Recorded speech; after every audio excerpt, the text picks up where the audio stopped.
Today we're going to put in the carbon dioxide into the 10-gallon tank. I'm going to show you the equipment that's from the 55-gallon tank though, because that's already set up so nicely, and I want to do some alterations to it, and I want to show you the alterations and explain why I'm doing them. So let's get to it. So here is the equipment from my 55-gallon tank. So this is usually at the back of this tank, but I'm going to show it to you on here because it's already set up and everything. So one of the things I want to talk about is the quality of the bottles, because even with a DIY system you need a certain amount of pressure, because to get it through the little bamboo thing, it won't go through the bamboo unless it has enough pressure, right? So you have to have good quality bottles, pop bottles that are used to having pressure in them. I don't know about this Aquafina. That's just a water bottle, but it seems to hold the pressure just as well as the pop. So this bottle, this Coke bottle, is used to pressure, so it's good, and it's new. So don't use an old thing. Don't use it for years and years. Change your bottles every so often.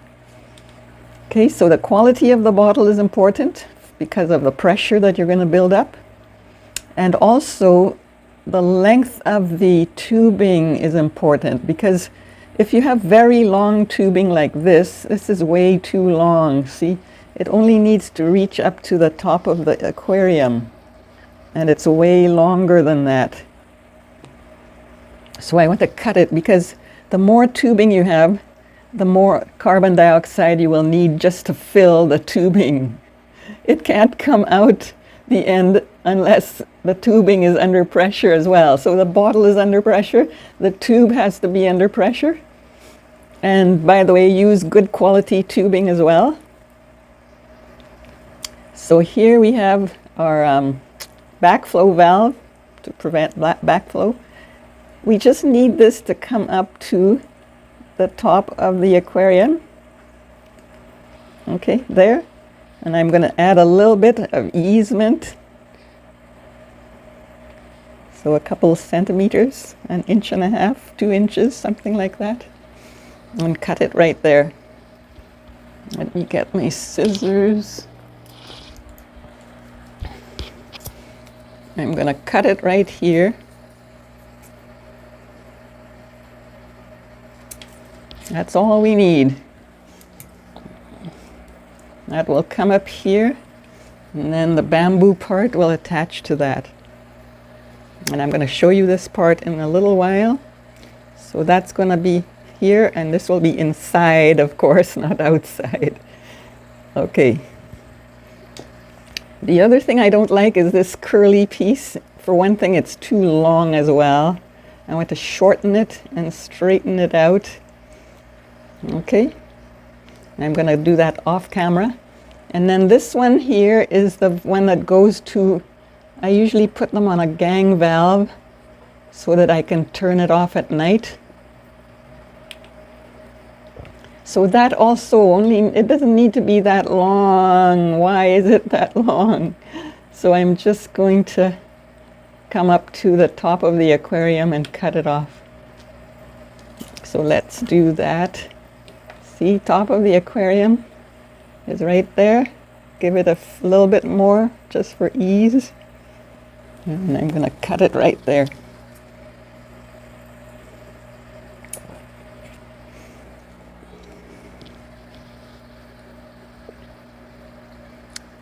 And yeah, so that's how you do that.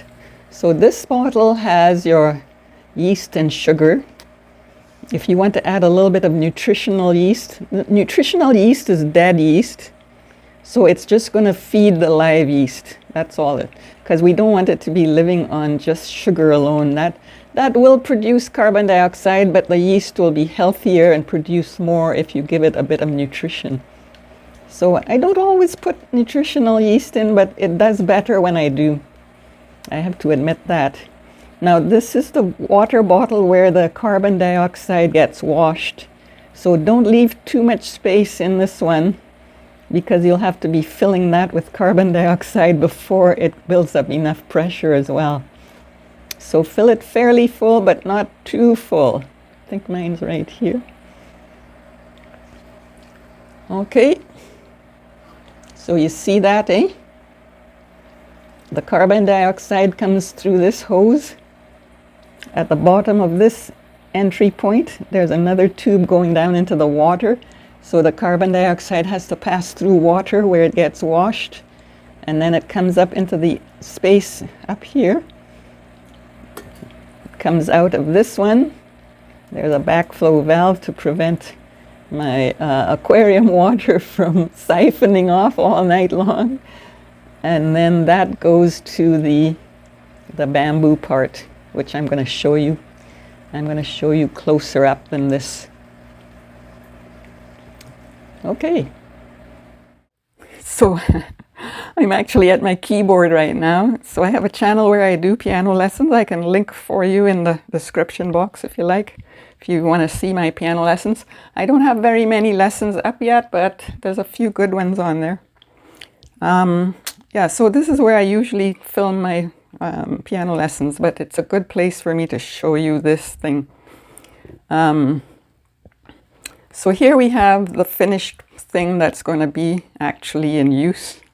I'm actually going to use this one in my 55-gallon tank. Here's the little piece of bamboo where the tiny bubbles will come out. It's got a short piece of tubing, airline tubing, elbow. Then the other piece of airline tubing comes up. So this is the bottom, of course. This is the bottom. And then it goes up to the top of the tank, where the other elbow points in the other direction to go out over the rim of the tank. Okay, so those elbows are pointing in two different directions. There's one, and there's the other one. And I'm going to show you now how I cut the bamboo. I just have a piece of, this is just for showing you. So I take one of these skewers. They're jumbo skewers that I get at the dollar store. I believe both Dollarama and Dollar Tree have them. Probably all the dollar stores have something. You have to get the jumbo size because that's the one that will fit snugly into your air tubing. And sometimes it's very snug. If it's very, very snug, I take a pencil sharpener, which I got at the dollar store as well. And I just take off that edge from the, I take the edge off of it. It should go in now. Yes, it does. So you push it in a fair amount because you don't want it slipping out. There's quite a bit of pressure. I'm surprised at how much pressure these bamboo ones take, actually. When I've used air stones, it doesn't take as much pressure to produce the bubbles, but the bubbles are way bigger on the air stone, and they're quite fine with this. Okay, and then I take my garden secateurs and cut it off. Some garden secateurs, if you don't have stuff like this, I'm not too sure what you would use. Maybe a saw or something. I just assume that everyone has these, but it's not true that everyone has these. I cut it at an angle, and then I don't cut it too long because we don't want it to be needing a lot of pressure. If the longer it is, the more pressure it will need to let the bubbles escape, right? So there, I cut it at an angle. I kind of smooth them out and to make sure that the little there's little tubes in the bamboo, right? Remember, I think in another video I told you that plant stems are made out of little tubes. So I just make sure that those tubes are not closed. Just run my fingernail along them. And there you go. This has to be, that slanty edge, that slanted side has to be pointing up because that's where the bubbles come out. So that's how I do that. Same as this one. You could make several of them at once because you should really change them every couple months because they will get algae building up in them. 2 or 3 months you can go, and then this is why I like the bamboo, because first of all, you're never quite sure if the diffuser you buy will be able to handle the low pressure of this system. Compared to the tank, this is very low pressure. The tank has a lot more pressure, and it can push carbon dioxide through those other diffusers that you buy. And they look pretty, I know they do, but if you're using DIY carbon dioxide, many of them won't handle it. You know, it won't allow the carbon dioxide to come out at all. I've heard that the one done by Neo is a very good one for DIY people. So if you want to do that, but every time it gets clogged up with algae, then you have to pay another 20 or whatever it is dollars to get a new one. So this is so cheap, and it's very, very good because the bubbles are very tiny. I like it. Anyway, that's me. I like DIY, you know that, right? Okay, so now if I put this directly in my tank, it's going to float. So I'm going to use one of these plant weights, which I got from, I got it from a Walmart partner, their partner program. So I got it delivered to the store, and I went to the store to pick it up. That way you get security, you know. I mean, when you get from Amazon, you can really trust them, but some of the other people you can't trust. But if you have it delivered to Walmart, then the security is on them, not on something being delivered to your door. Okay, so I cut a piece of that. That's a roll. I cut a piece, and I kind of roll them a little bit first so that they're easier to roll onto here. So I'm going to roll the plant weight onto the elbow, and that will keep the thing from floating away. All right, so I just wrap and wrap until it forms a nice little discreet little thing. When you put it in the water, you don't even notice that. And I didn't even do a very good job of wrapping this one. I usually wrap them better than this. But of course I'm on camera now, so of course it's not going to be perfect.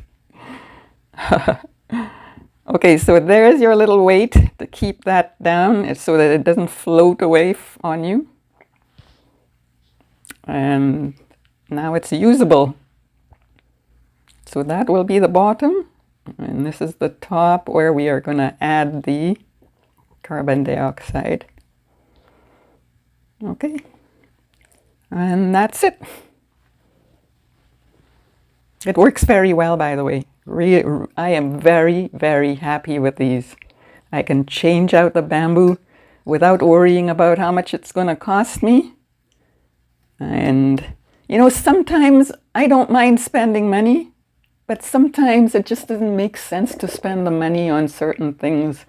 And this is one of them. To me, it doesn't make sense to have a DIY bottle of carbon dioxide and then go and attach it to a bought diffuser, you know, manufactured diffuser that may not even work. You don't know when you buy it. You're not sure it's going to work with your system. So this, I can guarantee you, the bamboo, it's very easy to get the bubbles to go through it, and it doesn't need that much pressure. Having said that, though, not all bamboo is the same bamboo. I must mention this, yes. Some bamboos have a much finer kind of little tubes in them, so the pores are smaller, right? So that takes more pressure. Some bamboo has a bigger pore, doesn't take as much pressure. But I haven't really had any trouble. Like these skewers have pretty small pores in them, and it took about a day before the carbon dioxide started coming through. But that's okay because it lasts for a few weeks. So what's one day? One day is not going to hurt. So if you attach your bamboo and you don't see bubbles for quite a while, it's because it's building up pressure, okay? So don't worry. If after 3 days it's still not coming out, then you know something is wrong. And the things that can go wrong are you've got cheap tubing, so that carbon dioxide is coming through the tubing instead of out the bamboo. Sometimes you have a crack in your elbow or your attachment. You have to push them right up onto the elbow.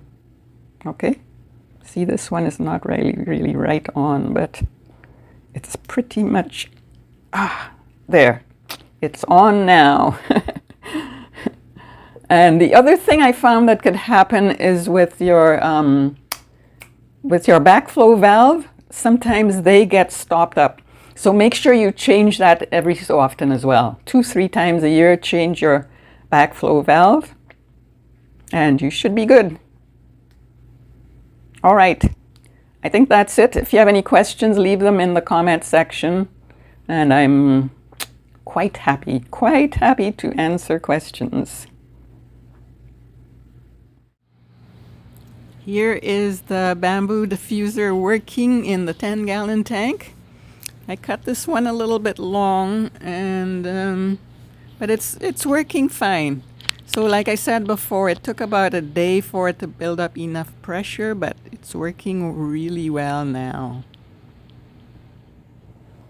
Okay, so I want to show you one of the problems that sometimes happens with these plastic caps that I get from wherever, Amazon, I think.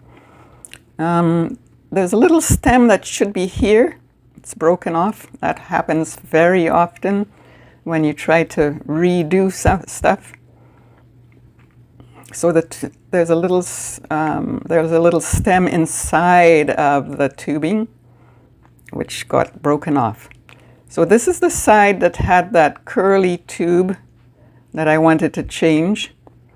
When I unscrewed it, the little stem came off as well. Here's the part that goes into the water to get washed. So this is where the carbon dioxide comes in, right? And this goes out. This one here goes out to the tank. So that's what happened to this. I'm gonna have to get a new, I think I have another one. I have to order some more because they get broken quite often. Every time I try to change something, once you set it up, it's fine, but as soon as you try to change it, it gets so, I don't know what's, but they are cheap, so what can I say? And I don't want to fiddle with the silicone and do it myself. That's one DIY I don't want to do. So I'm putting up with the cheap caps because they're so easy to use. And the thing is, when you tighten the nut down, you have to be careful too, because that can, even just right from the beginning, it can break the stem. And then your carbon dioxide will escape at that point. So be careful with those if you buy them. They are handy though, so I don't know. Yeah. All right.